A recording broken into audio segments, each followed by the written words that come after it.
Hello, Legion of the Lariat. It is I, stevezapf. This is I Still Call It a Lariat.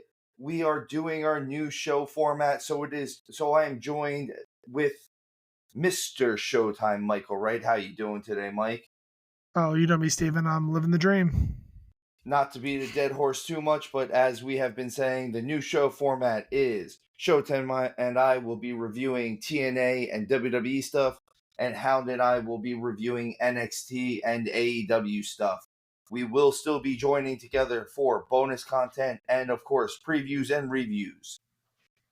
And I Uh, won't promise that I won't drop in on the other show. You can't stop me, Steven. You can't stop me. I wish I could sometimes. No, you don't. I don't. So, as always, we have our nonprofit organization, Tap Cancer Out. It helps with Alex's Lemonade Stand, American Brain Tumor Association, Isabella Santos Foundation, Little Pink Houses of Hope, Camp Sunshine, Christopher's Haven, the Sidney Kimmel Comprehensive Cancer Center at Johns Hopkins, CureCervicalCancer.org, First Descents, and Tom Coughlin's J Fund. As always, guys, please help out. The links will be in our description. They're on our social media accounts. Help out however you can. This is a great cause. As I said on the show with Hound, I don't know anyone who has not been touched by cancer in some way, shape, or form, whether it's someone you know, someone you love, even someone you might not like. No one wants this for them. But with that said, let's get down to some wrestling talk. Some wrestling. First things first, around the world this week, we will be getting the Vince McMahon docuseries on Netflix. Vince released a tweet this week about it, and I will read it for y'all just in case anyone has not heard it. So what it says is, I don't regret participating in this Netflix documentary. The producers had an opportunity to tell an objective story about my life and the incredible business I built. Which were equally filled with excitement, drama, fun, and a fair amount of controversy and life lessons. Unfortunately, based on an early partial cut I've seen, this doc falls short and takes the predictable path of conflating the Mr. McMahon character with my true self, Vince. The title and promos alone make that evident. A lot has been represented or left out entirely in an effort to leave viewers intentionally confused. The producers use typical editing tricks with out of context footage and dated sound bites, etc., to distort the viewer's perception and support a deceptive narrative. In an attempt to further their misleading account, the producers use a lawsuit based on an affair I ended as evidence that I am, in fact, Mr. McMahon. I hope the viewer will keep an open mind and remember that there are two sides to every story. First off, he's not wrong. They do use a lot of footage out of context in varying documentaries like this, so I don't disagree with them in that. I also agree with them that there are always two sides to every story. At the same time, this sounds very much like damage control. I know we don't comment on any of Vince's outside dealings. That is not what we're here for. This is still kind of a very inside dealing, which is the only reason why I'm bringing up the tweet. It's about a show that is a documentary on a wrestling personality. What do you think, Showtime? You've been in the advertising and the sling business of the BS at times. You are the most professional person I know. What do you think of this tweet in general? Malarkey. And that's a different person. That's not me. It's a whole different person. This tweet makes a lot of sense on him posting it. I'm really excited for the Netflix documentary. I'll make my own decisions on it. Thank you very much, Mr. McMahon. To be fair, he is Mr. McMahon. That's his name. That is his name. I know that he means the character and whatnot, but that's what happens in some of these things. These streaming platforms, any kind of production company, they're gonna do whatever they can to have the highest ratings. If anyone knows that, it's him. And so when he goes off and saying that they went for the juicier stuff, I'm not surprised. Like, um, And he's got a lot of it. Like, not even talking about recent things. There's so much to bite onto for him. I hope that this is entertaining. I don't get into the soap opera drama stuff, particularly of real life. When we get down to it, like I don't want to get into that stuff. I'm not a reality TV person. I like wrestling and the stuff that we watch because I know it's not reality, and it's fiction. Like I like drama, Are you movies and telling stuff. me that the drama of pro wrestling where people go into a ring and body slam each other over small disagreements is not realistic? I'll take that over the catty BS that you get in the reality TV shows that's supposed to also be real, uh, any day of the week. But that's essentially what I want to see. I want to be entertained. I don't need someone just defacing somebody else, rightly or wrongly, whatever way you want to look at it. I want to look at the history of wrestling. I want to look at the history of this iconic promotion and the person who built it. A lot of people who build these mega empires turn out to be monsters. So I mean, you look at everything you kind of like, and sometimes there's a monster behind some of that good stuff. You just kind of take it with a grain of salt to a certain degree. Hope that everyone, you know, gets what comes to them, if they're guilty or not guilty. At the end of the day, I don't need people pulling in fallacies, cutting footage to make somebody sound like they said something that they didn't. Those things I really don't have much time for. So that's a long, complicated way of saying I'm excited to see this. I'm with you. It sounds a little bit like Damage Control, but Damage Control could be seen technically in three ways. One, he's wrong and trying to save face. Two, they lied, and they lied, and he's trying to get the point across. Or three, they're a tag team and that wrestles on Raw. So at the end of the day, that's the way I look at it. It doesn't really matter as long as it's entertaining. I It wasn't took you really. a second to hook on to that It took one. me. Yeah. Whew. It's listen. There's been a bit of recording and just work being put in this week, so I'm a little slow on my uptake right now. It looks like the NWA is leaving the CW app. I know I mentioned with Hound on the last episode. I was really hoping this wasn't going to happen. I understand why it is happening. I understand that WWE is not going to share a channel with somebody. That's not what they're going to do, even though it is NXT. They're not going to do it. But I was really, really hoping that the NWA was going to stay on the CW app. And a lot of my reason for this is through us doing this show, doing this podcast.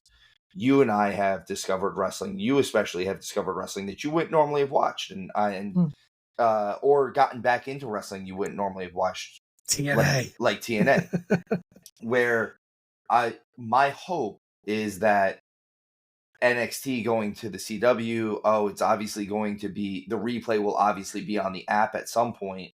Well, you go to look for NXT and you realize there's other pro wrestling program on there, and you watch NWA all of a sudden and you become a fan of NWA as well.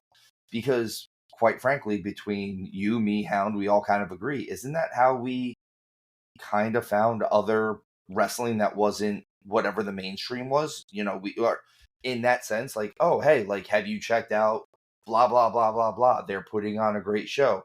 Hey, Ring of Honor, when it first came out, was like, oh, this is something different that they're not doing everywhere else. I look at wrestling as a pyramid scheme.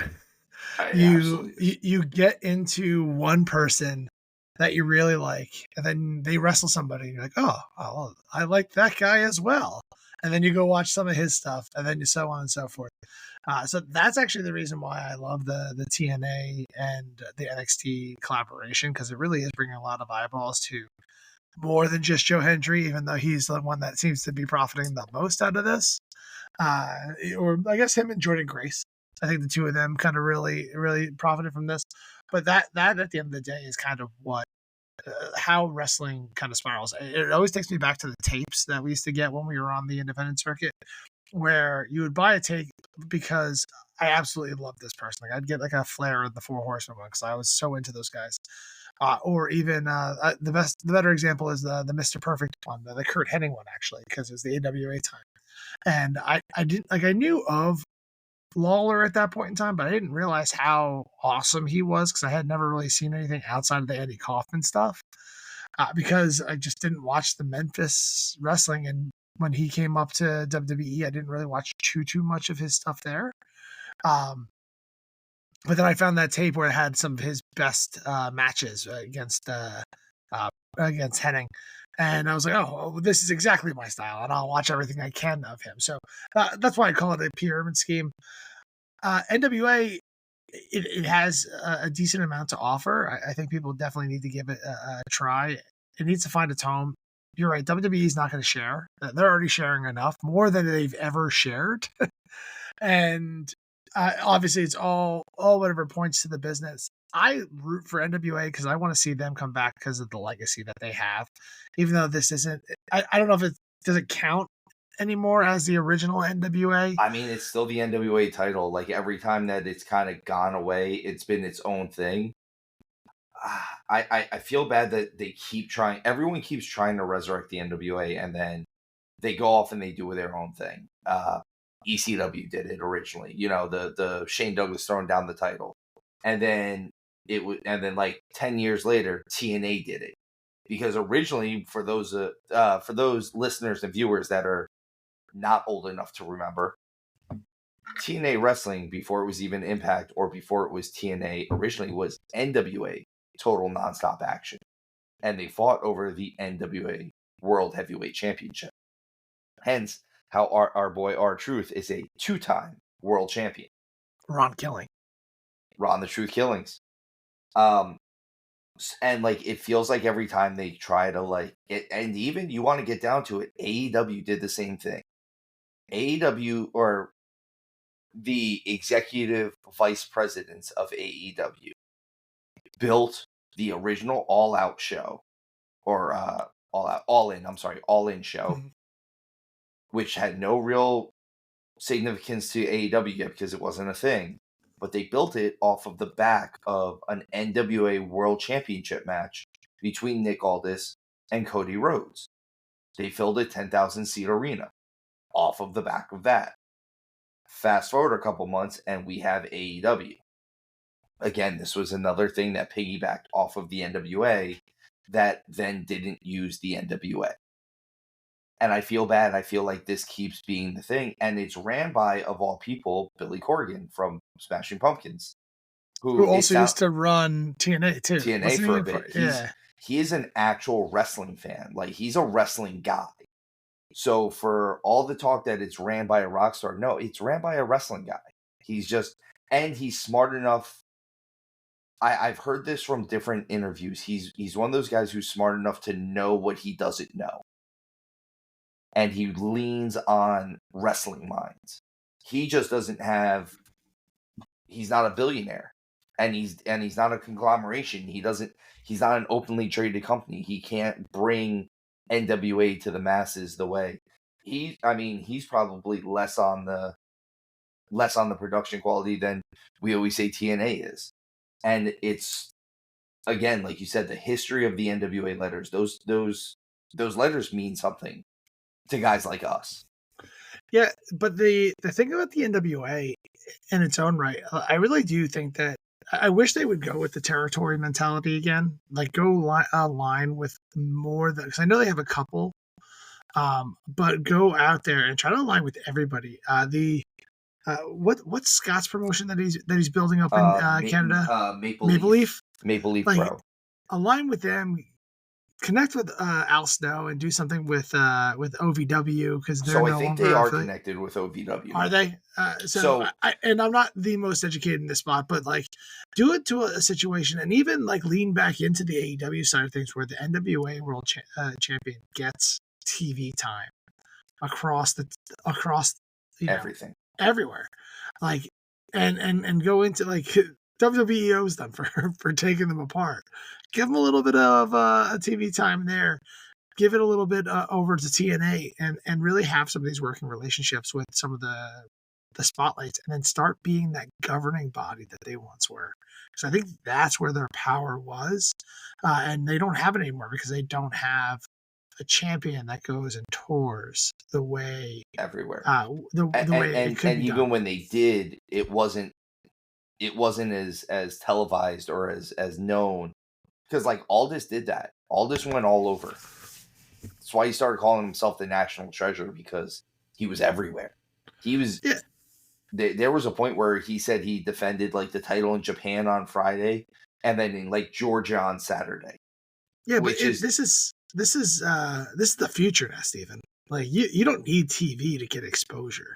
You no, just not need at a all. decent video equipment, and just post all that shit online.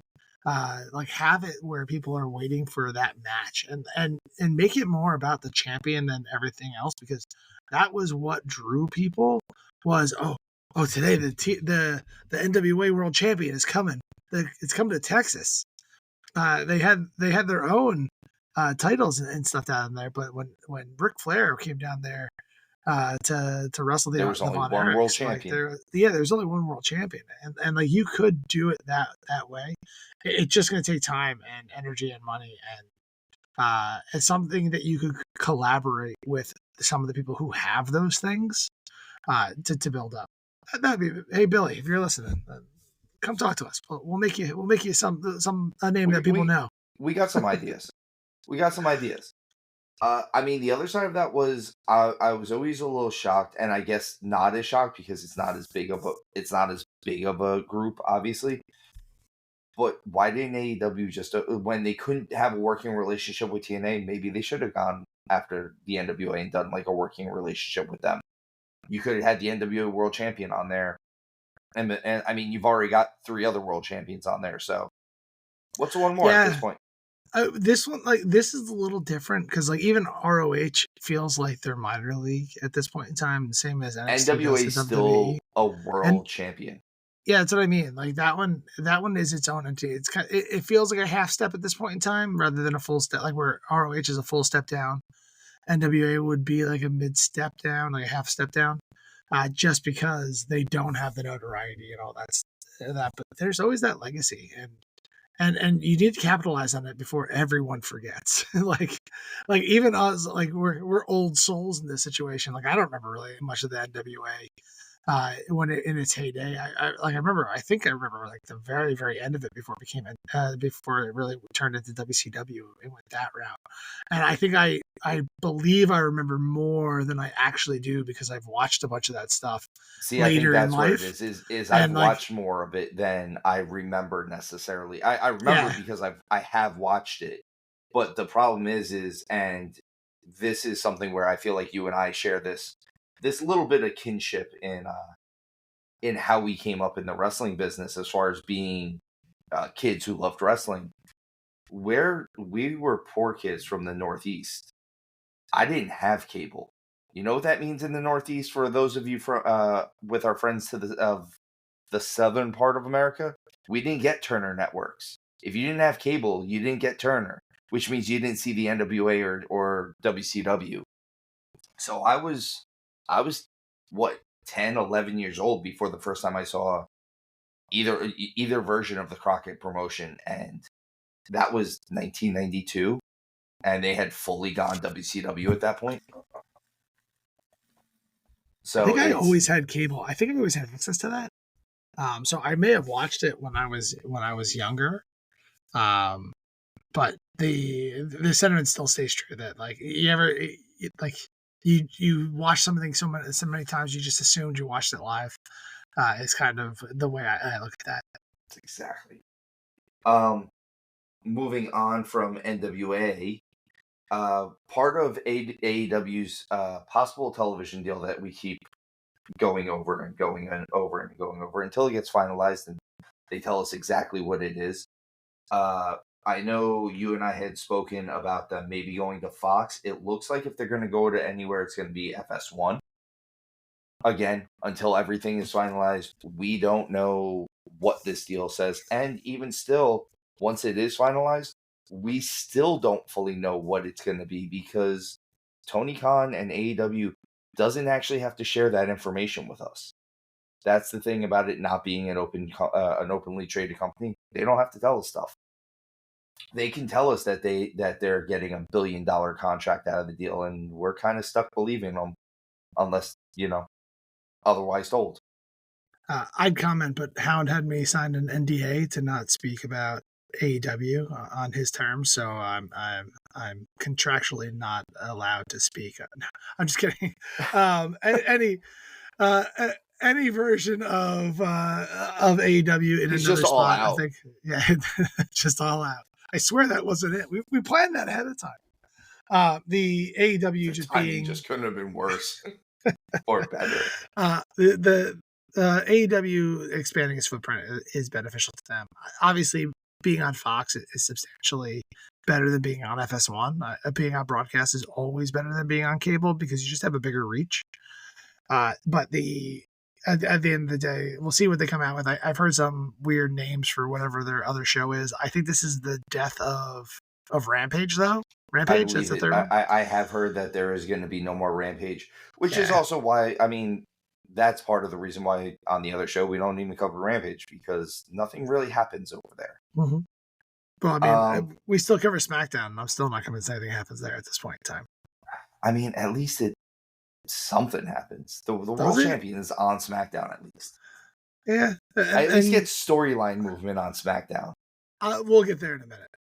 Fair enough. All right, let's talk about the show. This is the first time we're actually covering a full show of TNA. I said this with Hound. This was the first time that we were covering NXT fully on the show. This is the first time we're actually fully covering an episode of TNA Impact. We've never really done this, so we're history making right now, guys. Legion, you're here for history. Yeah, and probably, honestly, I the more I watch TNA, the more it seems like it kind of has the best of all worlds. The thing that we keep begging for, they are trying to at least do. I just wish they would up their production quality. That's their one dig. It really is, but everything else about them, they we talked about before the show. They packed a lot of stuff into this 2-hour program, and it didn't feel like I treaded through mud. Like, it wasn't like wading through mud to get through this program. There was a lot going on, and it moved at the right pace where I was into what they did. I would really like to see WWE send out some A talent to really get some eyes on here. Like, I would love to see Drew McIntyre come down here with his history with TNA, or even like an AJ Styles at this point. Someone who's maybe they have no idea. They have no idea what to do with it anyway.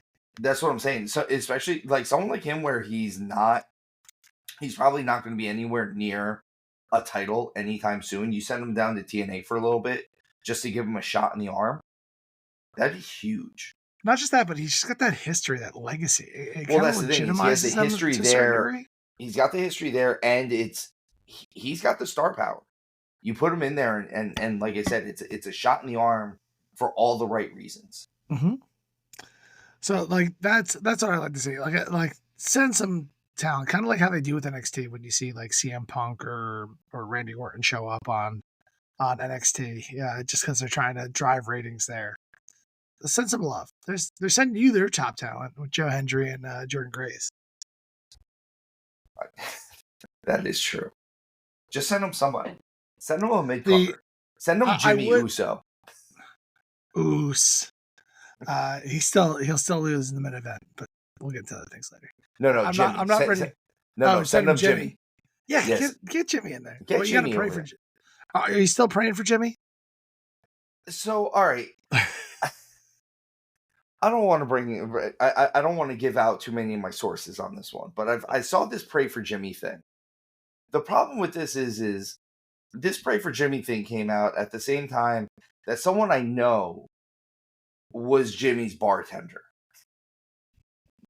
And I was like, did he seem healthy? Because it was like the same time. She's like, oh yeah, he seemed great. He was a really nice guy. And like, he took pictures with people and stuff like that. So the whole pray for Jimmy thing, I don't know what this is about. Did he just have a hangover? Did too many people buy him drinks? Maybe. I mean, it was a beer bar. It's a brewery. So it's not even like it was booze, like liquor. Hey, those heavy IPAs, they'll get you. Maybe like I said, person I spoke to said that he was great, just at a bar. I, I don't know. It's not our place to make assumptions at this point. It's totally our place to make assumptions. This is something we make assumptions in this about. situation, yeah. Oh yeah, And I we think that's make just judgments and assumptions. That's just Rikishi trying to get people to pay attention to his son again. All right, so back to TNA. Now that we're here, we get the opening of the show, and we get Alicia Edwards and Tasha Steelz, and they come out trying to jump Masha Slamovich, and Jordan Grace comes out, makes the initial save, and then the entirety, well, most of the system comes out to now really, really surround them, and the Hardys come out to make the ultimate save. We get part of this is a comedy segment with Santino. I love him. Oh, wait a minute. Before you move off, sorry, I didn't think you were going to switch so quickly. I think this is them setting up Alicia Edwards and Jordan Grace. I do too. So it's actually a little bit more them setting up Masha Slamovich and Jordan Grace. Even though she came down for the save? We'll get a little bit more to that when we get into this backstage Hardy's Jordan Masha thing that comes a few segments later. But so the comedy segment with Santino and Ariana Grace, who is his daughter, which I love this. The way they played off of each other, like they had that, like he's like, "Oh, you remind me of somebody that I love in this business. Oh, that's all right, me." And she kind of rolled her eyes and was like, "No, I don't want that." This Who doesn't want Santino? Everyone loves Santino, except for Jim Cornette. This leads to them making a match for a 6-person tag match for the main event, which is going to be Masha and the Hardys versus the System and Tasha. Kind of rhymes, but kind of doesn't. And not at all. And they tell Jordan Grace that she is going to be in a tag team match the following week with a surprise guest from NXT. We don't know who that's going to be. We're going to see who it is. They won't go more into it. But apparently Ariana Grace is their liaison to NXT. She is an NXT superstar. All around, again, it's a solid opening to the show. We get a little bit of fire. We get a little bit of fight. All of this is very cool. It's a nice start to a wrestling show. It's a wrestling show. And they treat it like it's a wrestling show. Let's go with that. Mm-hmm. The next segment we get immediately afterwards is a backstage segment with Eric Young and Josh Alexander. Alexander coming off of his loss to Joe Hendry. And Eric Young kind of gives him the come to Jesus talk. I see what you're doing. I've been down this dark road you've been down. It's not easy to come back from. Maybe you should turn it around a little bit. And he tries and really tries to impart the wisdom. There's no fighting. No one gets nose to nose with each other, really. It's two men having a conversation with each other. A serious man-to-man conversation between competitors. And again, we're not insulting anyone's intelligence here. And I know you love you some Eric Young, and I love me some Josh Alexander. Mm-hmm. So even if this does turn into something where they're going to fight, I'm cool with that. Yeah, I wouldn't be surprised here, but they've done a decent amount of tagging, and like they've never turned on each other. So like there was like Josh Alexander's turn was on Joe Hendry. So Eric Young and Josh Alexander have no reason to hate each other, and that's how I really like the way that this was set up, because I hate it when the minute someone goes heel, it's always they're not friends anymore. Even though we have history forever, we can't talk anymore because we're not aligned the same way. It's that's not how the real world works. Until Josh Alexander says, "Hey, I'm not your student. Shut your mouth, or I'll shut it for you." That's when that heat starts to be built, and then you have to make that decision. So I dig that. I agree with that. And again, they can build this piece by piece how they're doing it, if they are going to go that route, or if they realize that kind of the heel turn for Josh Alexander wasn't getting the traction that they were hoping for, and was completely out of nowhere. And it was completely out of nowhere. We go right from that to a backstage segment with the Hardys, Jordan, and Masha. And in this is where I was talking about it. Mhm. Jordan says that all those times that she was doing the open challenge, she was really hoping Masha Slamovich was going to answer because she wanted to have that. We talk about it a lot. The Battle of the Bulls type of thing. Sometimes getting two athletic big men is great, but these are two specimen women, and we don't get to see it too often. And I wouldn't mind seeing this, especially they're two specimen women who can go.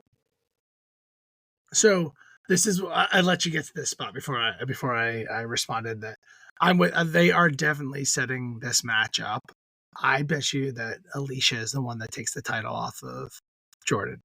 That's kind of more what I was leaning towards, because I could see Jordan getting that like one more big win over Masha here, and then have Alicia in the slimiest of ways bring that gold home to the system, and then The system works.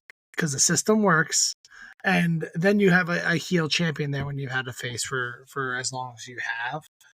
You can't. I feel like you can't just replace Jordan with Masha. It's just almost like, oh, here it's going. Was it going from China to Asia? Is that the that was one of them? that was someone tried to do that. And that was the dying days of WCW. I get it. But that in my mind is a mistake, is going that route. But like having Jordan Grace be able to check off the matches she hasn't had yet, and just like, okay, let's milk Jordan Grace for as much as we can have her left, because I think it's already been reported that she's going to be getting out of her deal early so she can go over to NXT. So she's got to do the business. She's got to drop that belt to somebody. I think that somebody should be Alicia Edwards at this point in time, out of who we've talked about. I think so.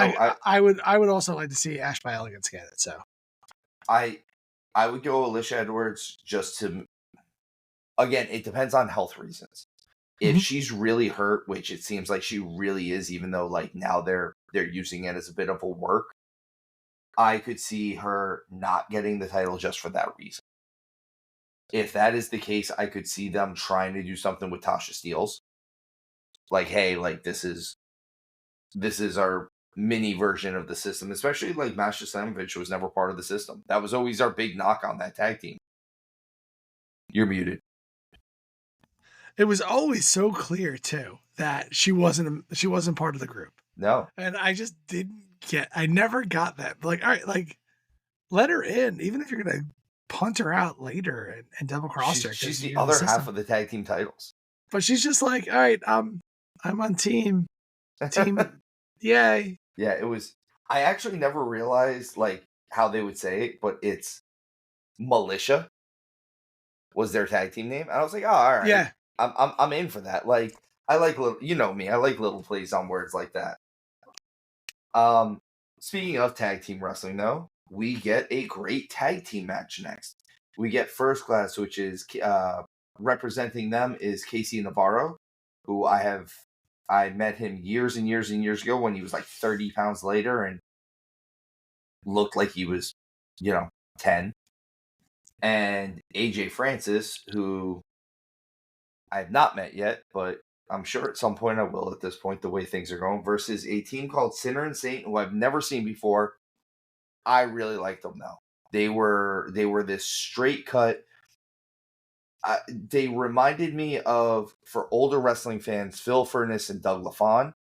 For kind of newer wrestling fans, they reminded me of who was it? They were the NXT Tag Team Champions for a little bit. I can't even remember who it was, but they're just straight wrestlers, and they look like just straight wrestlers. And they went in there and they had like this intensity, and like the dynamic and the between the two of, okay, we have just really, really just normal wrestling guys. Like, these are guys who are great wrestlers versus First Class, who are money and rap and all that stuff. It was really cool to see that. And the match itself was great. It was, again, this is the best tag team division in pro wrestling as far as I'm concerned. At least on Agreed. televised pro wrestling. From right there, we get a Mike Santana promo. Mike Santana promo to preview their Texas death match later between him and JDC. That's Johnny Dango Curtis, for those of you not in the know. Formerly the Fandango. This was a really good promo. Again, I like the stuff that Mike Santana's doing. It was serious. It was to the point. They made it seem like he's the guy from the streets and he's had to raise himself up past that, but don't be surprised if he can fall back into that pretty quickly. And they went right into a segment with Mike Bailey, talking about him regaining his title, how he always has to be on top of his game because the X Division Championship is so hard to hold on to, which I don't disagree with. Showtime, you and I have talked about this, how we like that he's a fighting champion. Mm-hmm. And I think they said he's in I believe he's in another multi-man match next week again. So he's doing the rounds and he's getting the reps in. Mike Bailey's one of those guys that I could see one of the two big promotions possibly scooping him up at some point. Yeah, that's a problem with TNA in general, is that since they are their premier league and working with everybody, I feel like they're almost like the training ground outside of the Ring of Honor or outside of the NXT. TNA is going to have someone that is better than some of the other like minor leagues. I don't want to call them minor leagues. I feel like that's disrespectful because NXT it's just younger talent.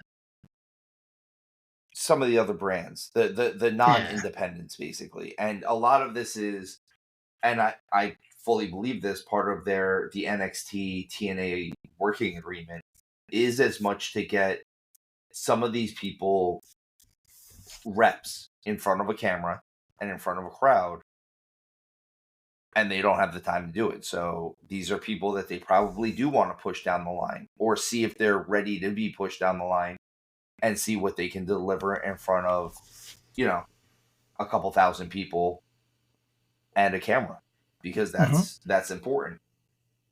And also people in TNA is a little bit more adept for pivoting and improv stuff as far as in-ring work goes. Like they're wrestlers. They work an actual old school wrestling style in that sense.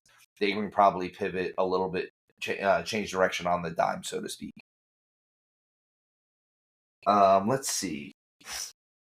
Excuse me. We have Matt Cardona versus Rhino,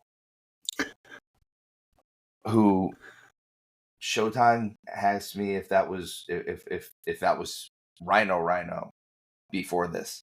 It is. Yeah, it just cracks me up that that Rhino's back after all these years. Like no one else is still wrestling from that time when he was the guy in ECW. But here we are. Here's Rhino. Here's Rhino, and he's still going at the same speed. It's weird. Yeah. So we get with Matt Cardona. With Matt Cardona. Which just proves, and I mean this with total respect, and I'm not saying this as a knock on him. This is actually a compliment. Matt Cardona will go and try to make money with anybody. It's fair. And I mean that fully respectfully, because good for you, dude. Like, make your money, make your bag, as the kids say. This match ended in a DQ, and Cardona started beating up on Rhino, and as he was really about to take him out with a chair, PCO comes out and makes the save. I'm not a huge PCO fan, just because it's a lot of the stuff that I'm not normally into. I like that I do I appreciate that other people do like him though, and that he's put in time. And there was a point where PCO was like the biggest star in Canada at one point. And like, so like when WWE, when he was in WWE at one point and they would go into Canada, the WWE champion wasn't necessarily the draw for Quebec or the Montreal area. It was PCO back then. So he would actually get them in with different promoters and stuff like that to make sure they had promotions and radio spots and things like that. So I appreciate what PCO has done for the business. Just because he's not my cup of tea doesn't mean that I don't respect what he does and how he does it. It's just not my normal thing. He's just been around forever. He's been around forever. Forever. We get a Knockouts tag team title match with Spitfire and versus Gray and Bright from NXT. This was another spot that Ariana Grace came out, and again, being the liaison, brings them out. I believe it's Gray is a former NCAA women's wrestler. So they really played on that, but she also took a lot of the sympathy in this. You could, how I said, this is the point where some of these wrestlers are getting reps in at TNA. This was one of those matches. This was, you've got Spitfire, who are very, very experienced pro wrestlers, and they put them in there with them, and they definitely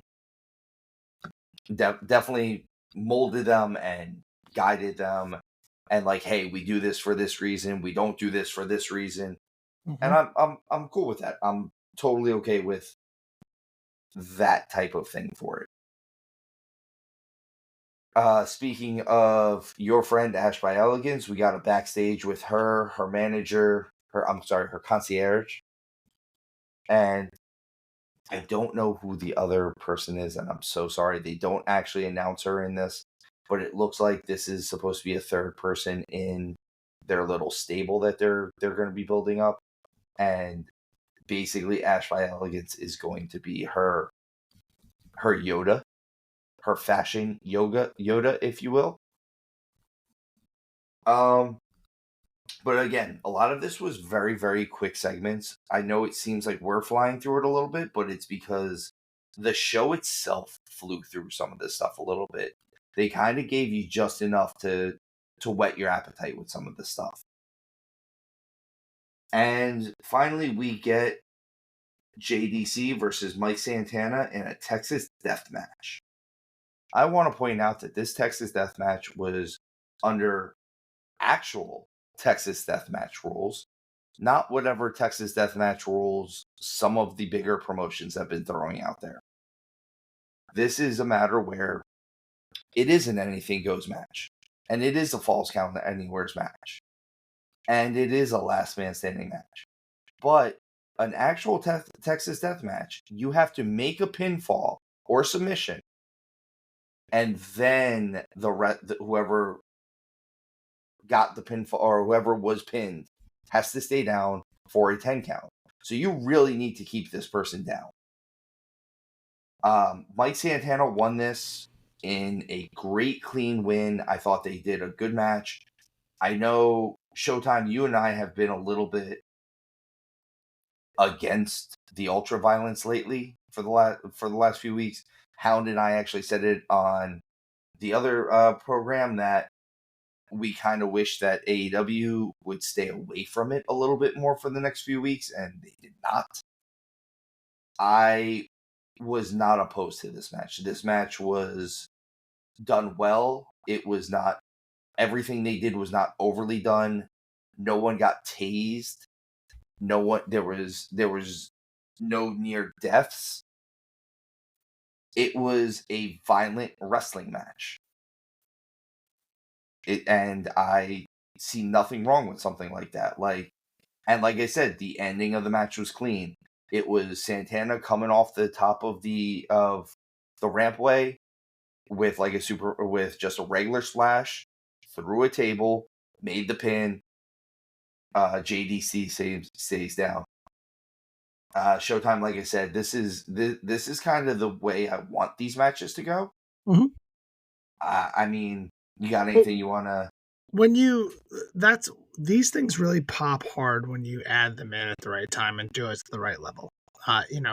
There is very much a place for this. Even if you go back to the old school, like the Attitude Era, WWE or WWF at the time, I guess you'd say, like when you had the Hardcore Championship and you had those matches, like they stood out because that's where that type of wrestling had its place.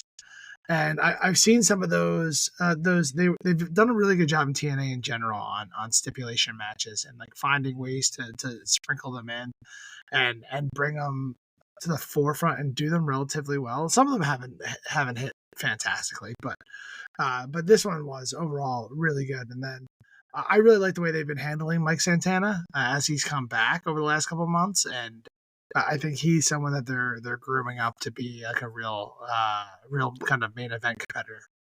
I could see him being in the mix, especially after this match. You get Moose attacking him and kind of calling him out a little bit. Again, anytime you work with Moose in TNA, that's a big deal. So yeah, and if he can get one over on Moose, it propels him to the top of the card. That puts him on the short list, right? Like if he gets the better of a program with Moose, then you're looking at with him in the conversation with the Joe Hendrys, the Frankie Kazarians, the Nick Nemeths, the Josh Alexanders. Honestly, I wouldn't be surprised if after Moose, he maybe does something with Josh Alexander. And that really puts him into that's like the last one. That's the gatekeeper spot. We get a vignette for Lai Ying Li, formerly known as Xia Li. I honestly think this is the perfect spot for the artist formerly known as Xia Li. She's a really good female professional wrestler. I think this is one of those places, TNA is one of those places where they can utilize her, and even the quote unquote language barrier doesn't hurt her as much here. And finally, what we've all really been waiting for, we get Joe Hendry.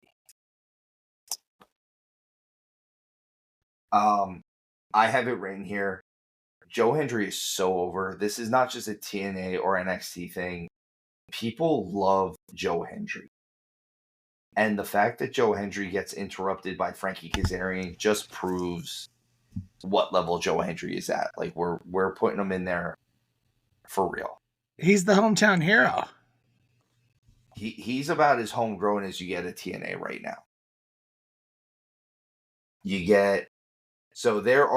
Frankie and Hendry start arguing over who should get the title match, and Nick Nemeth comes out and basically kind of gives Hendry his props and tells Kazarian he's a piece of crap. Like you do. I am not going to lie. I am interested in seeing Nick Nemeth wrestle either one of these guys. Yeah. There's not a wrong answer here. They've been kind of building up this Kaz versus Hendry feud. Like they were both in TNA. They were both in NXT during that battle royal. They keep kind of circling around each other. So I'm pretty excited to see these two go at it, and then whoever comes out of it goes and tries to take down Nick Nemeth. I'm not sure if they're ready to take the belt off of Nemeth yet, but it's weird because I would like to see both of these gentlemen be champion. So I'm really intrigued on how it goes. If anyone will kind of keep you guessing, it's TNA. If we did our predictions for the pay-per-views with TNA, like we do some of the other ones, I feel like our scores would be substantially lower. We would have very bad scores. Yeah. Like I don't know if I would be closer or further away from you at this point. It could be either. Probably further away. We get Santino coming out, and he's the one who makes the match for next week between Kazarian and Hendry. The winner gets Nick Nemeth at Bound for Glory, which is Bound for Glory is TNA's biggest pay-per-view of the year. Santino comes out. When he does come out, I love this line. He's like, "I'm going to keep this short and succulent." Everything Santino does, Jean Shana. Love it. Love it. Everything was like that. Can you bring the snake back? He's gonna bring the Cobra back. He calls Eddie Edwards Eduardo Edwards during this show. Everything Santino's doing in this just pops me. We end the show with the 6-person tag match, the Hardys and Masha versus Tasha and the System. This match is kind of exactly what I thought it would be. It was a good match. Unfortunately, the Hardys, there's no doubt about it. They're not a little closer to the end. They're at the end. They're on their final.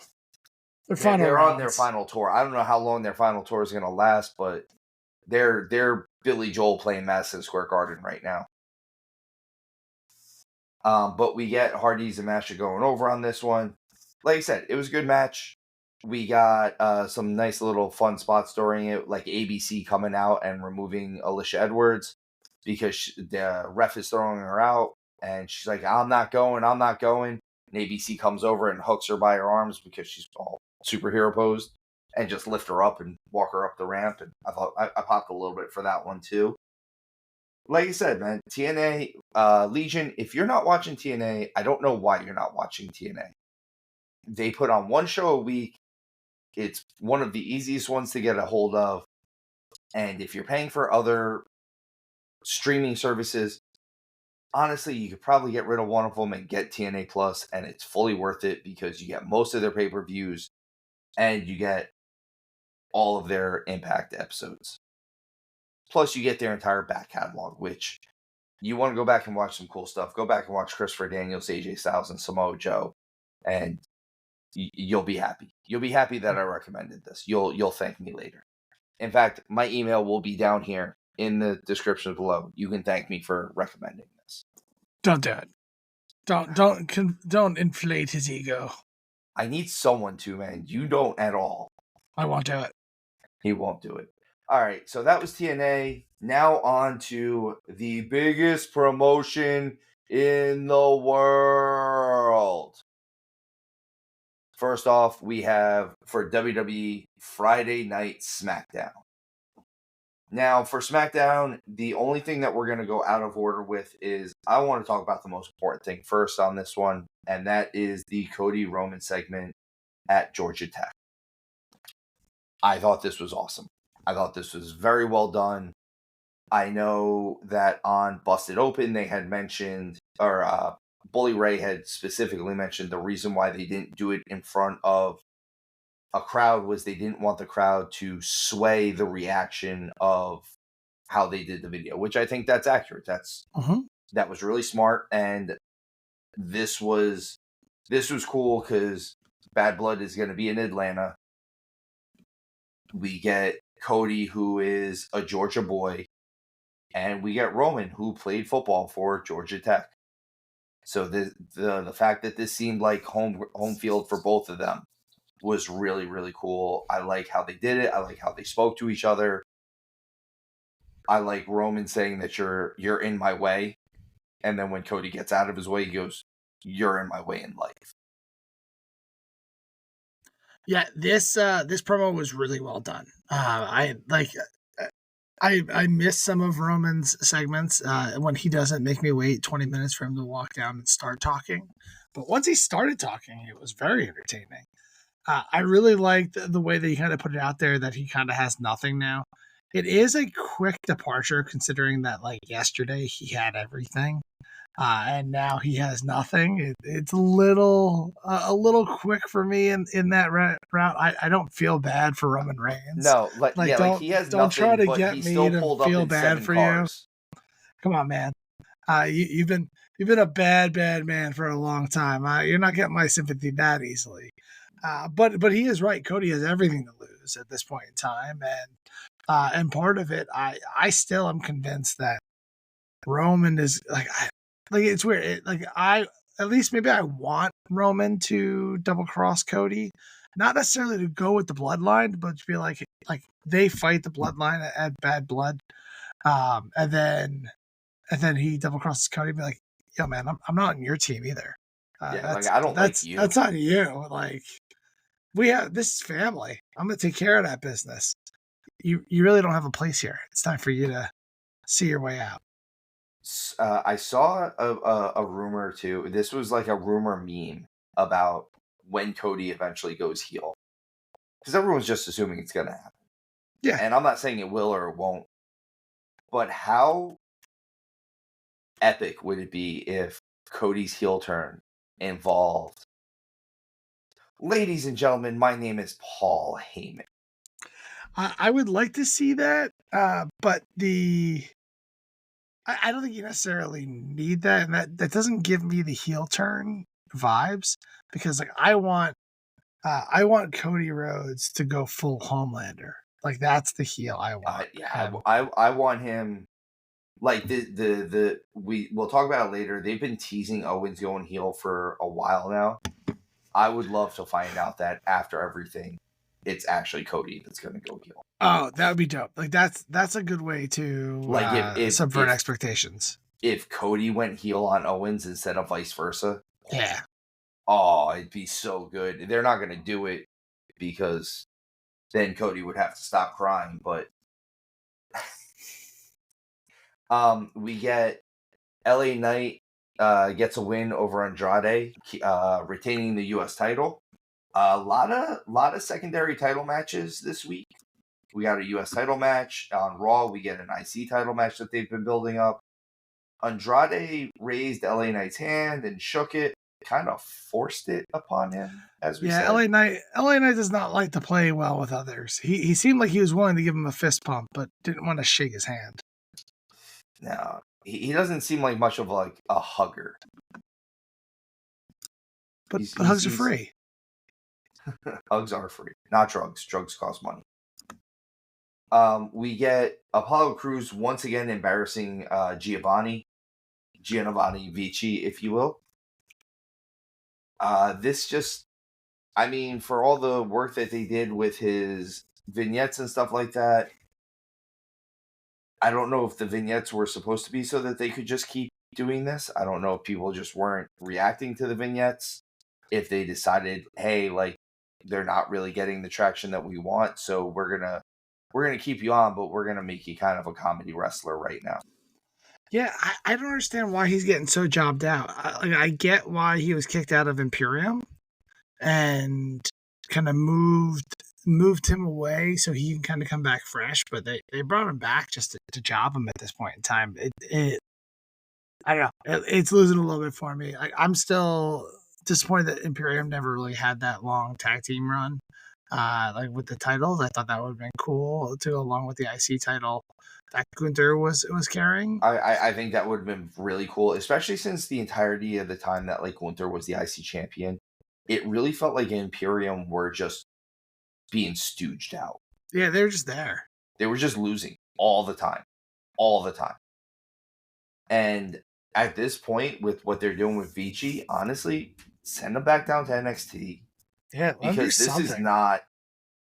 this is not firing.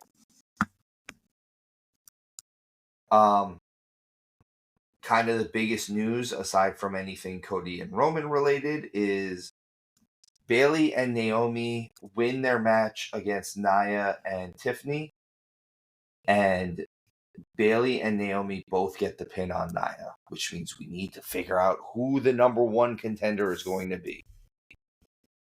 We get a segment afterwards with Nick Aldis and Bayley and Naomi saying that we need a number one contender and someone, we need someone that deserves it. So they're going to have a match next week, which seems like they could have just done this to begin with to see who. If they're not going to make it a three-way match, they should have just had the match. Like, why did Nia need to take a double pin? It seems like, again, it's a hat on a hat. It's something hat on a hat.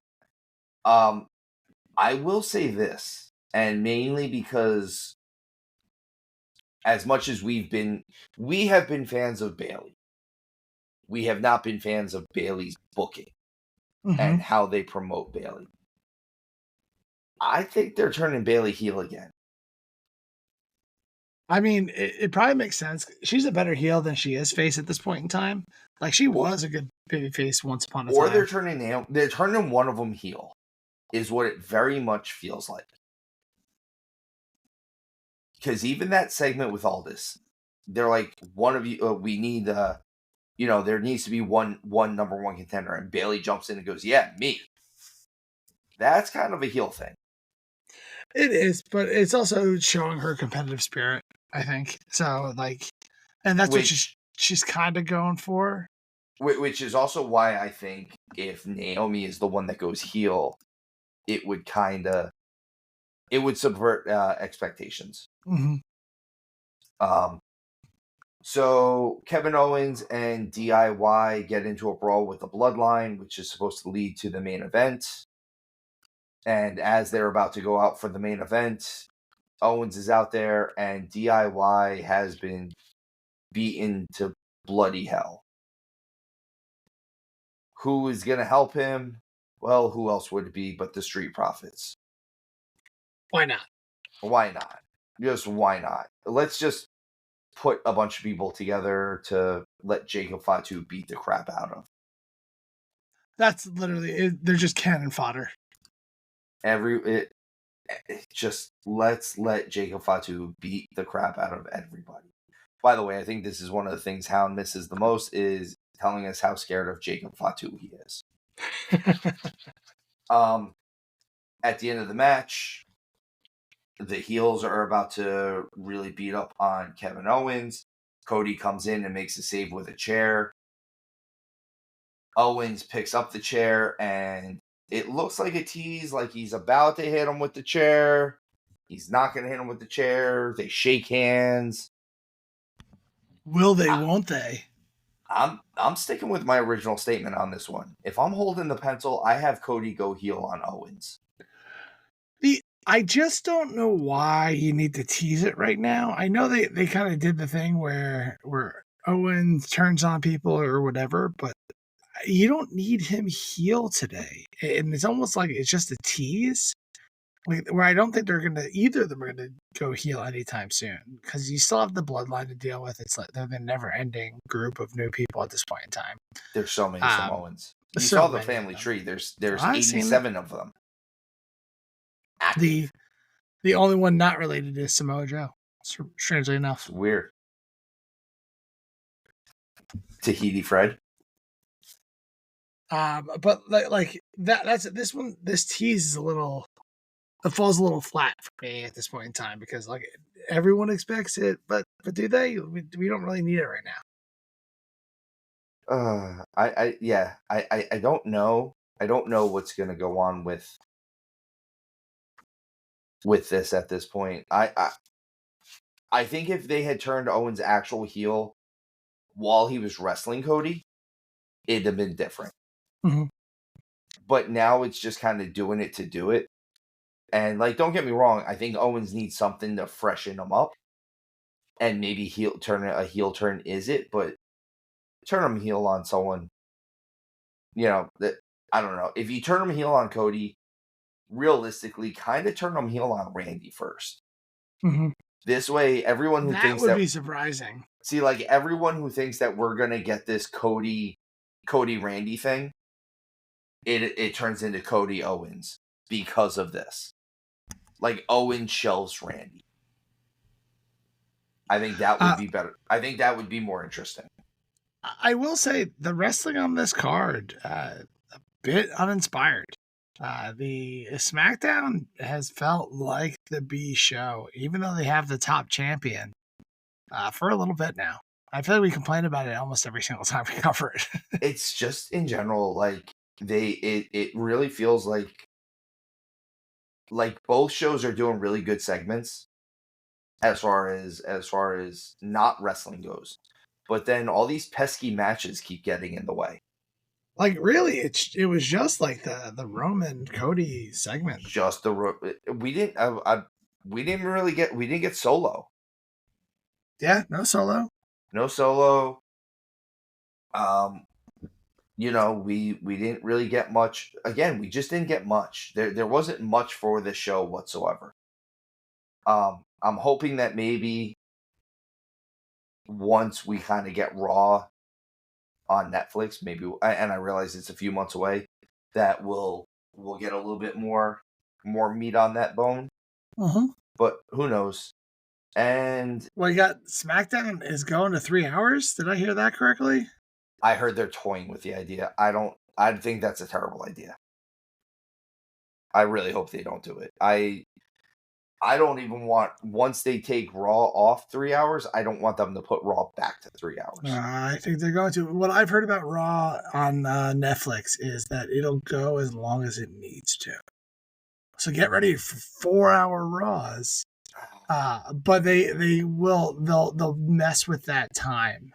They'll end it in 2.5 hours. They'll end it in 2:15, 3.25.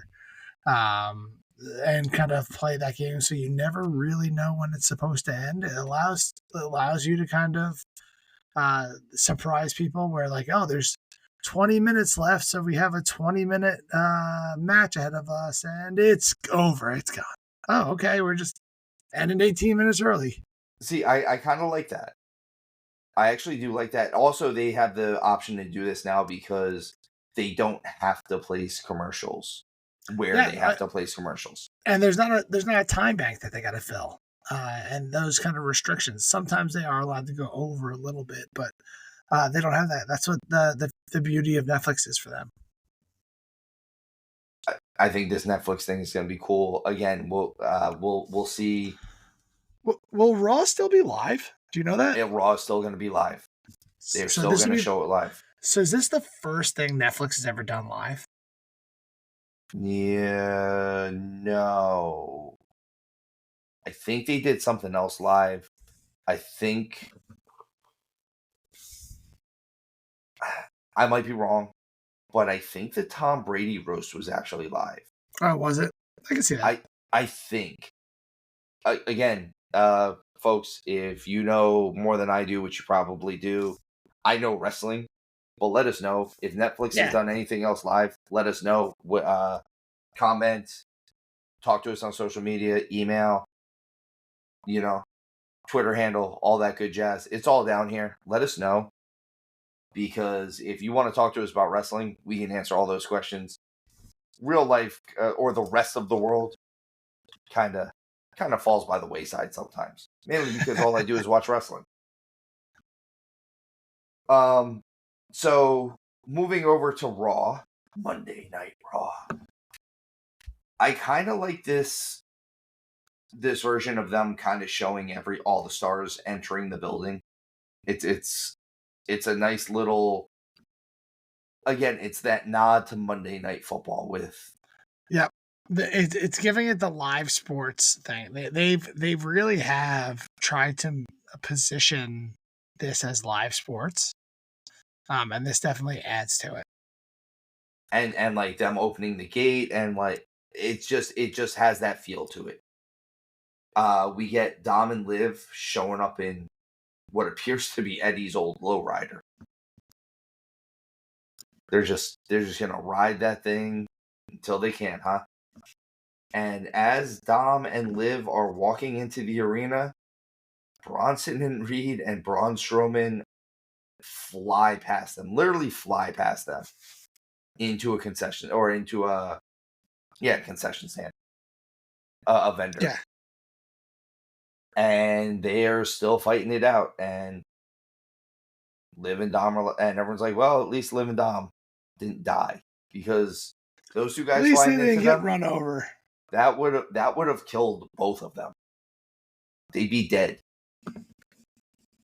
But instead, we get the kickoff to the show with Liv and Dom cutting a promo right in the center of the ring, talking about them, showing footage about them beating down the Terror Twins. And we get Rhea coming out to interrupt them. And Rhea says, She's not going to hit Liv. She's not here for that. They're just here to talk about their match at Bad Blood. We find out that Dom is going to be suspended above the ring in a shark cage. He's going back behind bars.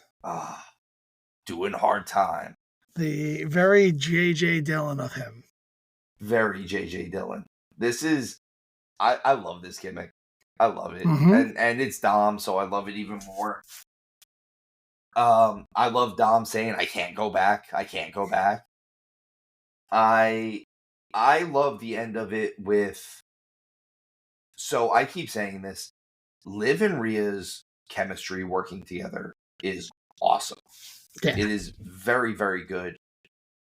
I am not necessarily the biggest Liv fan in the ring, but Rhea gets good matches out of her, gets good work out of her. And I will say this for Liv. She got hit with that headbutt, and this headbutt, and there was an elbow a couple weeks ago that she took.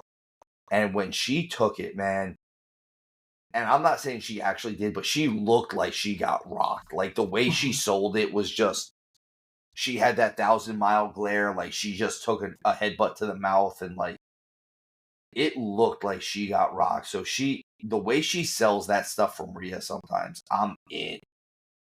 And I can't wait to see this match. This is going to be awesome. Yeah, I'm pumped for it. This is, in my mind, this is where Rhea probably gets the belt back. I don't know, because the Terrible Twins kind of keep beating up on Liv and Dom. Mm-hmm. So I don't know. Again, we're not doing predictions, but I don't know if this is where we finally have Liv keep the title cheaply and cleanly. Like, you don't have Dom help them. Or if this is where we get the title back on Rhea. I'm going to go with the latter there. I think it's when you get it back on her. They didn't want to take it off her in the first place. I think that she is the champion. This is technically the rubber match, right? I think so, yeah. So I think that's where you kind of have to have a definitive winner. And I would put my money on Rhea. I mean, it should be Rhea, unless there's something we don't know. Again, there could be something. There could be something behind there that we don't know. We immediately get a match between Sami Zayn and Ludwig Kaiser. I'm really liking Ludwig Kaiser. I'm really liking his work. I have it written here. He has this great old school heel mentality about him. Everything he does has a meaning. He has the cocky heel aspect about him.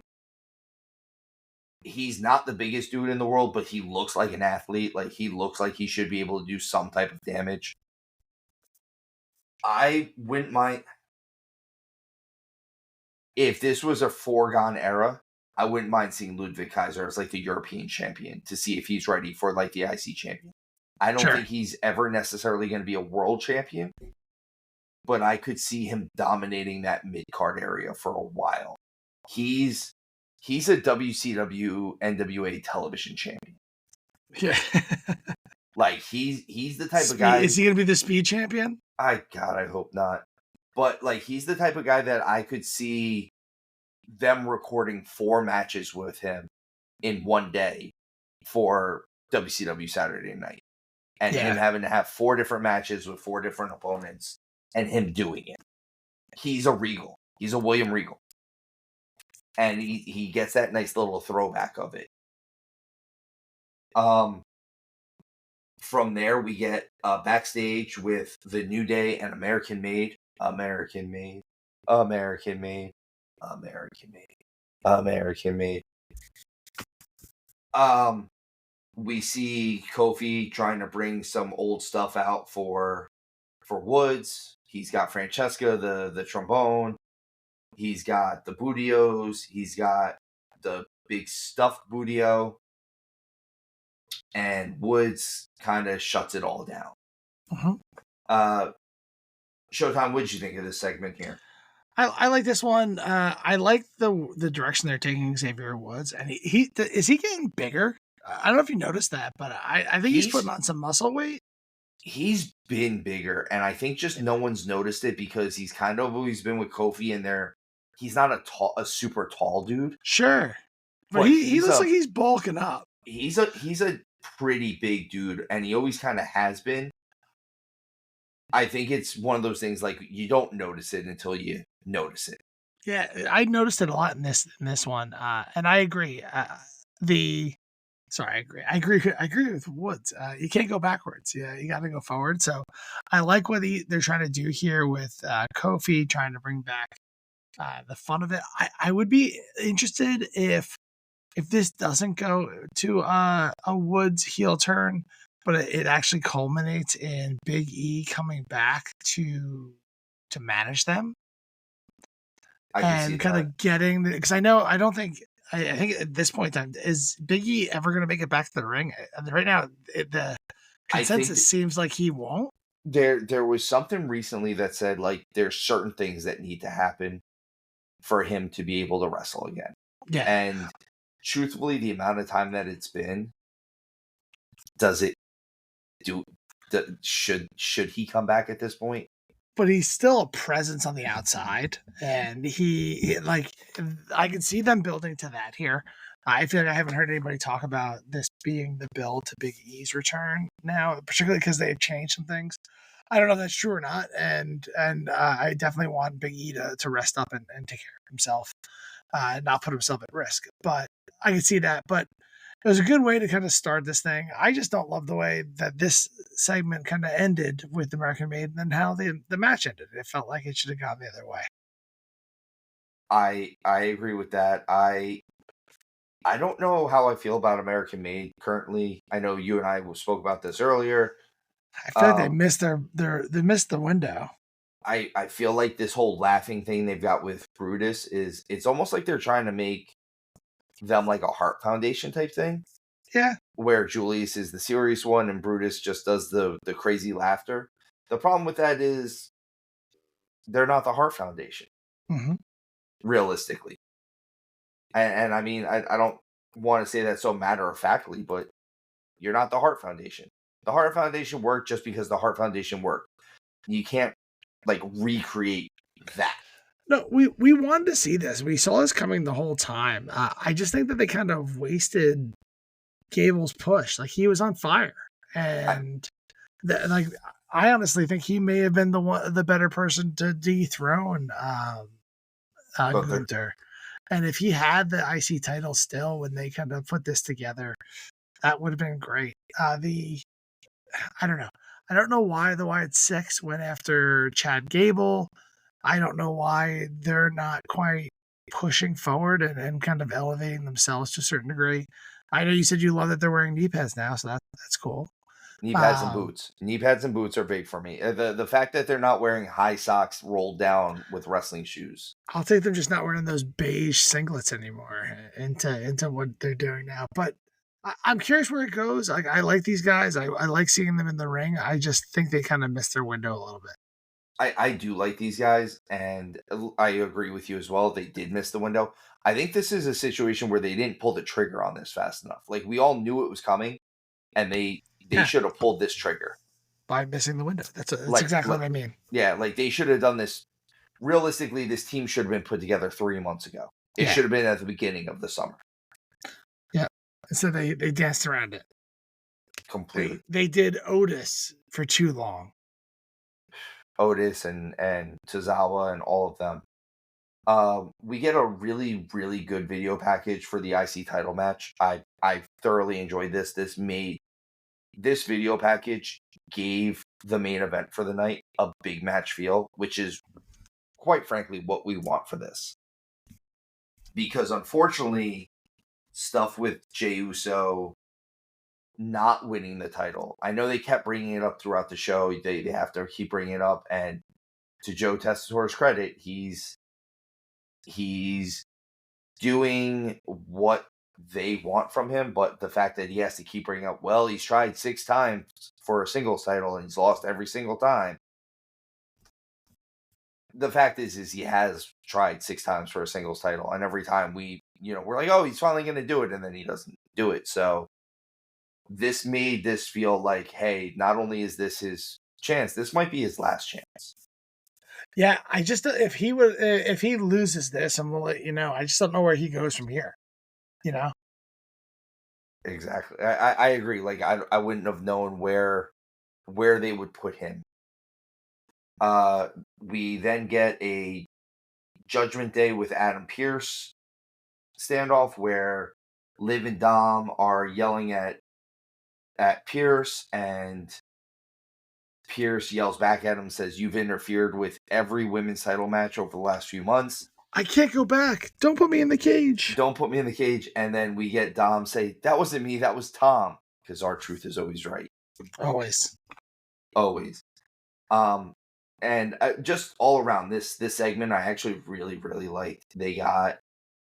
This was a really good one, and you've got Liv going, "Oh, as Pierce goes to walk off screen, you hear, I suppose you just don't care that Rhea headbutted me either." And he comes back on for a second and goes, "No, I actually don't." Yep. And then goes back off stage. Like, he's going to get a drink right now. That's what he's doing. He's like, I could use a beverage. He's been really good in this authority role. I think Pierce has been really good. I like Nick Aldis in his too. Mm-hmm. I like that they're different, but they're not like, one's not a face and one's not a heel type situation. Mm-hmm. It's just they're just a different character for the general manager, the authority figure. We get some interaction between the Judgment Day and Dragunov right afterwards, which it looks like this is going to lead to JD versus Dragunov, which will probably honestly lead to Dragunov versus Finn once he's done with all the pre stuff, which I'm okay with that. I'm actually really happy with that. I'll take JD and Dragunov and Finn Balor all day long as far as matches go. I just feel like this is gonna all bury the Judgment Day, like final coffins kind of thing. Oh, it's coming. This thing's got to get broken up soon, unfortunately. Until all of the original members get back together for a face run. Sure. In like a year or two. So it's Edge. Maybe. Probably not. He'll still be under contract because he's under contract with AEW until he dies. Which, if he keeps jumping off cages like that, will be a lot sooner than we think. And then he can come over. The ghost of Edge. The specter of Edge. Yeah, wonderful. What a great visual. Dragon Lee versus Carlito. I'm not gonna lie to you guys. I fast forward through this match. This is another grudge that just seems to not die. I wanted to care about Dragon Lee, and I don't, because he's not on television almost ever. Yeah, the LWO. I started to forget the LWO in general existed. I like that there's a member of the LWO that's not actually Spanish. That's fun. He's Filipino, just so you know, guys. We have Carlito, who he's Carlito, man. I like him, but this match just didn't do anything for me. And I wish they give Carlito a good push. Like, I know you can't push everybody. We talk about it. I wish they could push this guy and this guy. There's other people I could push down, but I wish Carlito got a nice little push here, because he is that veteran. He did come in with such moxie, or whatever you want to call it. High hopes, if you will. We get my boy Karrion Kross messing with the Miz again. Now he's starting to kind of poke that bear a little bit. Reminding him that he was the guy who didn't care what anyone thought of him. That I like the line monster. There's different types of monsters, and Miz saying yes, there are. I absolutely miss heel Miz, but I also think that Miz might be trying to wind down his in-ring career a little bit too. He isn't. I mean, what else does he have to do? He's won the IC title. Continue to team with R-Truth. I mean, he can keep doing that occasionally, but I wouldn't be surprised if they really put him on some type of commentary or something like that. Like, they give him a backstage role. He's been there forever.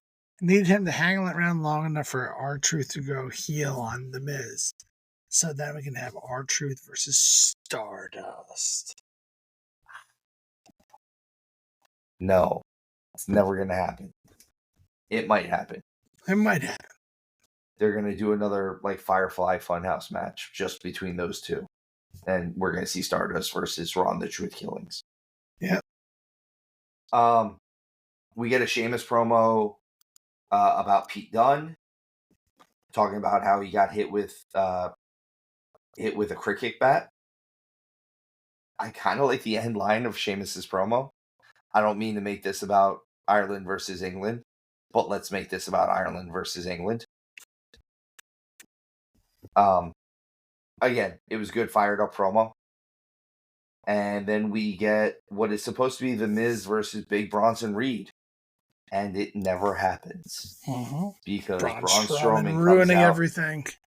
This time, instead of Bronson Reed throwing a human at Braun Strowman jumps over the top of the guardrail and lands on Bronson Reed. And this feud just keeps going and going. Yep. Which I don't dislike this feud. No, this is good. This is a good feud, and at the end of this, Bronson Reed needs to be so over that, like, I don't care if you give him a clean win over Braun Strowman at this point, because Strowman kind of hasn't done much. I know he was injured for a while, but Bronson Reed hasn't been injured, and he's doing great work. And if he can get a couple tsunamis off, they've already built that up on how devastating that move is. He does 2 or 3 of those, and Braun can easily be down and not lose face for kicking out. I agree. That's or if you really need to do some type of blow off with this, where there's some type of gimmick match, you do the tsunami onto something or off of something or something along those lines. You do the tsunami onto the concrete off the ramp or something like that. And off the steps. Something along those lines. And then we get the segment that all the Showtimes have been waiting for. Drew McIntyre. Drew telling everybody he doesn't care what they think. The biggest babyface in pro wrestling. I think so. This is good. I mean, I really like what these guys have been doing. They really have built up the danger of the Hell in the Cell over the last 2 promos. I feel like the Hell in the Cell has kind of lost a little bit of its luster over the years. It's just a cage match at this point in time. I'm curious what these guys do in ring in order to deliver on what they've been doing over the last couple weeks.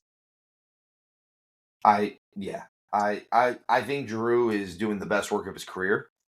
I think Drew and Punk are printing money for them right now. Yeah. I am more interested in Drew versus Punk than I am anything else in the world of wrestling. I agree. I think it's the best feud out there right now. And nothing they do is wasted movement. Everything means something. Everything has something to go along with it. I mean, Punk even brought Larry to the ring. They took pictures of it behind the scenes. It's a weird looking dog, by the way. I love dogs. And I love dogs that are so ugly that they're cute, and he definitely falls into one of those categories where he's got the big old underbite. Great. But you hate CM Punk. Not his dog, just CM Punk. I just don't get it. I don't understand why he's so over and everyone's just not booing him to high hell. I don't get it. He's good. He's a good wrestler. I'm not trying to take away any of his skills. I just don't understand how he's not looked at. I triggered him on purpose here. Yeah, I did that one on purpose. It wasn't really a trigger. I just don't get it. We get Adam Pearce announcing a last monster standing match between Reed and Strowman. Again, this is the match that they can blow it off and they can do something. You hit them with 4 or 5 tsunamis. Yeah. On like a hard surface, and Strowman can't answer the 10 count.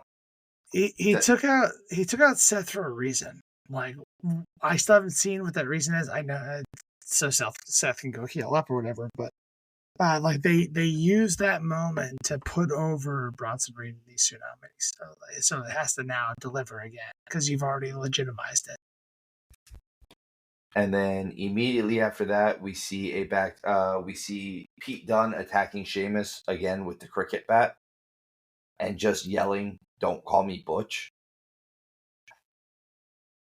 I'm tired of the "Don't call me Butch" part of it, but like this feud, I don't hate. Just the "Don't call me Butch" part. We transition into Damage Control versus the Unholy Union, and even before that, we get Damage Control talking to Bianca and Jade, which again, I think this is a major build-up for the women's tag team titles. This is more build than those tag titles have gotten in ever. I agree. I would like to see EO go and fight for the women's championship rather than the tag titles, but here we are. I'd rather I would rather see EO versus Bianca just one-on-one. Yeah, I'll take that. Like even if it's not for a title. Didn't that just happen? Yeah, and I would take a real feud off of it. Yeah. Last week their match was amazing. Yeah, it was last week. It was so amazing, and I would take that match over and over and over again. We're not getting that match over and over again. Instead, we're going to get Damage Control versus Jade and Bianca. But if they build this correctly, Damage Control could believably take the titles back from. I think so. And here's my real question: does this tag title match go on Bad Blood? It's gonna be the Raw before. I mean, Jade and Bianca are the only tag team champions that have been defending on the pay-per-views. I'm sorry, the PLEs. The PLEs. Don't sue me. I don't have anything that you want anyway. We move. We then get the American-made New Day match. New Day loses because Woods loses his focus this time. Chad Gable comes up onto the apron. Woods loses it and attacks him, and American-made takes advantage of it. They take the win. I feel like some of this stuff, and maybe some of this stuff is just they're so focused on the big stuff. Some of the mid-card stuff, some of the lower stuff, it feels very lukewarm. New Day in general feels lukewarm right now. American-made feels lukewarm. I've been saying lukewarm the last couple of shows about a couple things, but just in general, like nothing is setting me on fire other than the main storylines. And I realize that those storylines are supposed to set me on fire, but like I want something underneath of it to sink my teeth into too. I just think they've been waiting too long to kind of pull the rug out from under us. Like, if you're gonna have Woods turn heel, then just turn him heel. Let's get over with it. If you're gonna line Chad with the Creeds, just do it. Why did we wait so long to get there? Why did the Otis stuff go on for so long? So I just feel like there's some of these storylines that just kind of go on forever because they've been doing this one with the Woods Kofi thing for months, ever since Carrion came back. Yeah, since what? Right after Mania, since the draft, literally since the draft, and it's just like I'm not in for it. We see Woods losing his crap on Rey Mysterio in the back. We get another Wyatt VHS with a QR code, which I actually have looked it up. I'm going to go over more of that stuff when I have a second and see if I can deduce what it's all about. It's Alexa Bliss. Yeah, it's Alexa Bliss. It's Alexa Bliss. And we get a Damian Priest promo vignette calling out Finn Balor, telling him how Balor's been jealous the whole time. Again, it was a good vignette. It's just this was all kind of a little bit of filler. for the main event, we get main event Jey Uso, ? Versus Braun Breaker for the Intercontinental Championship. Yep. And yeet. Yeet, yeet, yeet. I'll do it. Pat McAfee made me a fan. I mean, that's why he's so over. Is he? I'm there's a lot to unpack here. I'm happy that the IC title has changed hands at Raw. I feel like for a while there, like every time they had these matches, you were never worried about the champion losing. Now that they did this, it allows a little bit of that excitement, that dynamic of like, oh shit, anything can happen. I think that Braun didn't have the title long enough. I was okay with Jimmy not having it, but if Jimmy lost this match, Jay. I just haven't. Sorry, Jay, you caught me earlier with Jimmy. Jay, he like having him lose this match. I just don't understand where they go with him at that point in time. So I feel like this was the right move to protect Jay. I'm convinced that Braun's going to get it back relatively soon. I know you're not, Steven, but this is a great match, and I'm happy for Jay to get his title. This was a definite feel-good moment. You look at the crowd afterwards; they're in on this. Jey Uso is so over right now. He's so over. He's Joe Jey Hendry Uso over. might be the only man that's more over in wrestling than Joe Hendry. Not more, because I think they both hit the ceiling of Different. How high you can go. Different type of over. Yeah. And this was a good match. I will say this. We have been a little bit critical of Jey Uso matches in general. And I think we're not alone on this one. This was probably the best Jey Uso match I've seen in a minute. Mm-hmm. So Braun Breaker was able to pull out the best out of Jey Uso, which says a lot about Braun Breaker as well. I don't think anyone left this match worse off, which is what you want out of this. Braun didn't lose the title and is worse off today than he was yesterday. And Jay got a clean pin. Everything about this was what you wanted. I've heard rumors, pray tell, that Braun Breaker might go full face. I don't know if that's a thing. If it is, him losing cleanly is actually probably better for him because he has to reevaluate what he's doing. Jey Uso getting the IC title, I think this is everything he needed. We were getting to the point where we were questioning why we were calling him main event Jey Uso when he kept losing the main event. I feel like Braun always has to lose to somebody first before he can beat them. It seems to be his MO. I could see this going a few matches too. This might be one of those things where this gets extended even as far as like Royal Rumble. But we'll see. Again, I was really happy with this ending. I was really happy with this match. I was kind of happy that we were both wrong. Both of us said last week that Uso was going to lose this match. Yeah, because I was just shocked that Braun lost it already.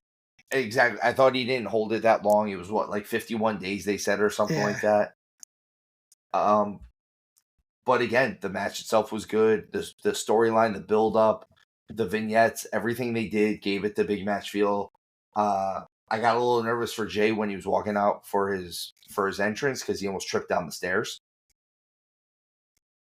I got a little nervous there. You saw him slip up a little bit, and I was like, "Oh, don't do that, man. This is your moment." But all around, that was Raw. That's the week in TNA. That's the week in WWE. Showtime. I appreciate you doing this with our new show format and everything. For the Legion out there, thank you for following us. As always, there are other things coming out. We have some big guests coming on the show. Again, we have a 3-time world champion coming on the show. This could be a thing too. He does it this way sometimes too. 3-time world champion is going to come on the show. We will be having that interview as soon as, like I said, we are not going to announce it on the show. We are going to announce it on our social media. So please follow our TikTok, follow our Instagram, join our Facebook group. Follow. If you're listening to us and you are not subscribed to us, please subscribe. It doesn't cost anything more, and it helps the show more than anything. If you're enjoying what you're hearing, please help us, like, comment, all that stuff. It helps all the algorithms that I don't understand. Another interview we have going on, we have a major social media influencer / pro wrestling friend of ours coming on, and we will be announcing more of that once we are allowed to announce what we are allowed to announce with him. I just don't want to give up any information that he doesn't want us to give up right now. But we will be having him on shortly as well. Showtime, as always, it's been a hell of a week with you. It sure has. Thank you all for listening. Come back, spend some more time with us next week. We're just trying to give you guys the content that you want. So any feedback you guys want to send our way, anything else, we're all ears. So thank you for being here with us. And we should be doing another next week. We will be having our preview episode for Bad Blood, I believe. Ooh, which of course Showtime will be hosting that one.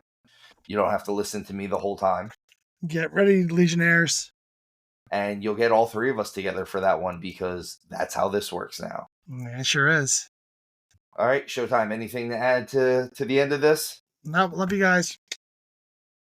All right, folks. And as always, Legion, tuck your chin when you bump.